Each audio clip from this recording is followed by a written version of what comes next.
success at last. Aha, we found you. Are you Bruce Chapman? I am. How are you? I'm Ben Stein. Very kind of you to have me here. Well, I'm delighted to meet you. Can I look around and see your office? Absolutely. Do you just have this floor, or do you have several other floors as well? No, this is it. This is it? You've made an awful lot of trouble for being in such a small office. I thought it was going to be like the Pentagon. We're like the little boy that said the emperor has no clothes. And he didn't have a big organization either. When you go around and raise funds, your people are not saying to you, by the way, we're going to get all these scientists out of the classroom and put Christ back in the classroom. Well, I don't know that Christ has ever been in the science classroom. This is not a religious argument. This is something that people, we have fellows who are Jewish or agnostic or various other things. There are people, there are Muslim scientists. There are people of all kinds of backgrounds who agree that Darwin's theory has failed. And so why would you bring religion into it? You don't need religion. This is a red herring. And people who don't have an argument are reduced to throwing sand in your eyes. Well, if the Discovery Institute could get its wish about this subject, what would your wish be? Well, on this subject, as on others, we'd like people to be able to have a robust dialogue and even a debate where the evidence, the best evidence, but in this case, the best scientific evidence is made available to people. Well, surely no one questions there should be a debate. Oh, yes, they do. They do? They say the debate has been settled. Well, the issue's when settled. was the debate settled? Ben, I'd like you to talk to the scientists. You don't want to get your science from me. Mr. Chapman claimed ID had nothing to do with religion. So why was my first stop Biola University, formerly known as the Bible Institute of Los Angeles? Your own personal Jesus. Someone to hear your prayers, someone who cares. Your own personal Jesus. Someone to hear your prayers, someone who's there.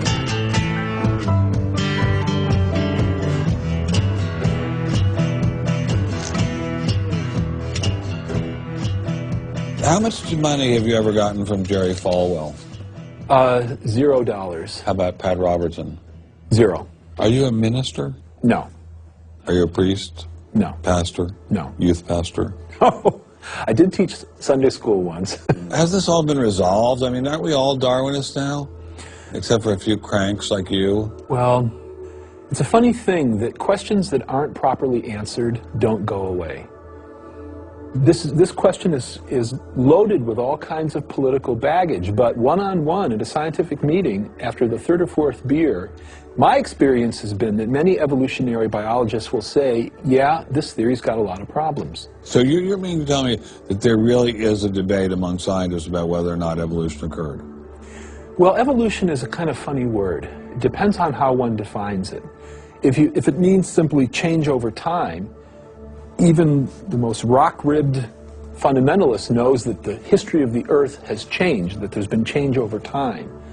If you define evolution precisely, though, to mean the common descent of all life on Earth from a single ancestor via undirected mutation and natural selection, that's textbook definition of neo-Darwinism, biologists of the first rank have real questions. But the modern theory of intelligent design is just microwaved creationism. I don't think that's the case. Creationism, properly understood, begins with the Bible and says, how can I fit the Bible into the data of science? Intelligent design doesn't do that. Intelligent design is the study of patterns in nature that are best explained as a result of intelligence. So intelligent designers believe that God is the designer? Not necessarily.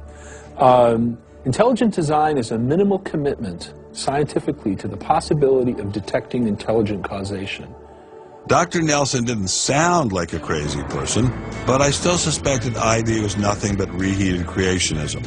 My next stop didn't seem like it was going to alleviate those fears. I didn't crawl out of the ocean, I didn't come from no monkey. Science tends to forget evolution's just a theory. They present it in the textbooks and on animal TV. Like gets back, but tell me, were you there? 12 million BC.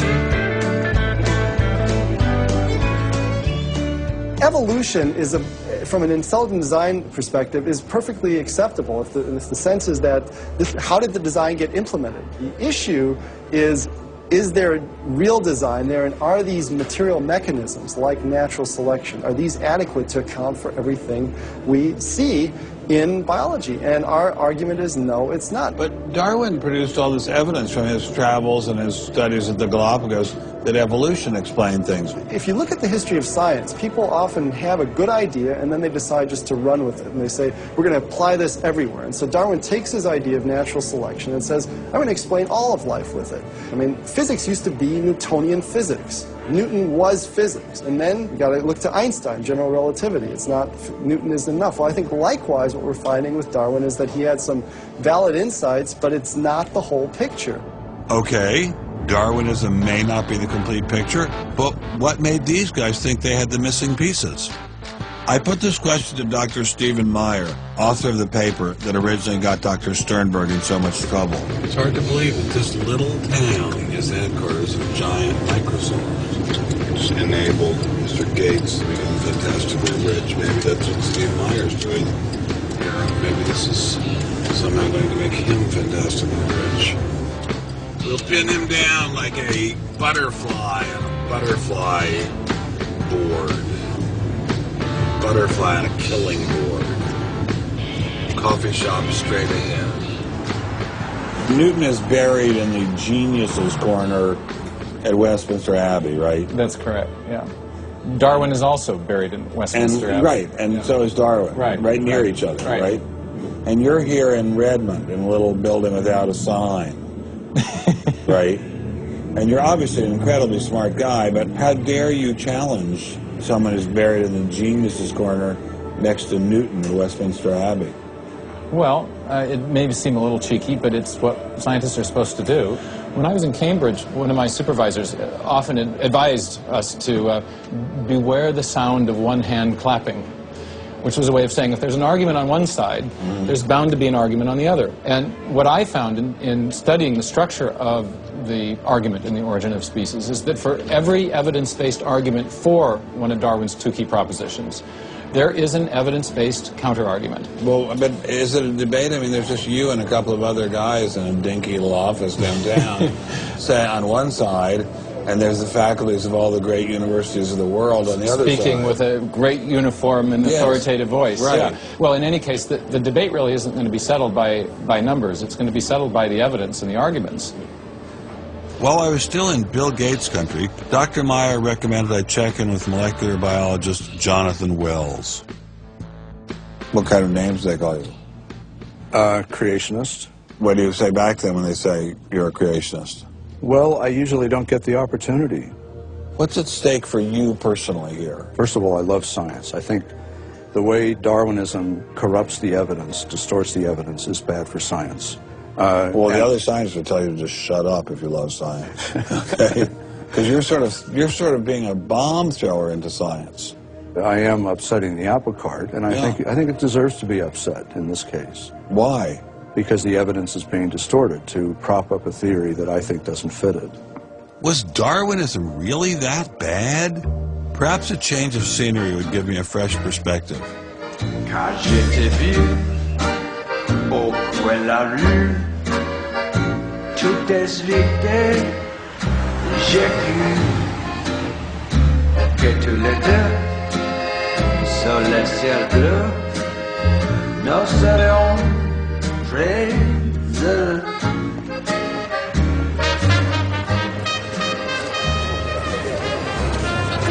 Mr. Berlinski, I assume?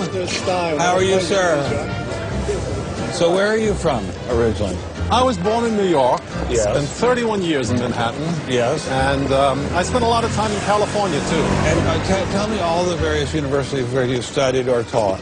You know, I was at Princeton, and I had a professorship at Stanford, and I left Stanford, and I taught at Rutgers. I left Rutgers, and I taught at the City College in New York. I left the City College of New York. I taught at the Baruch College. I taught at San Jose. What did you teach at Baruch College? Anything they wanted. Come on in. Thank you, monsieur.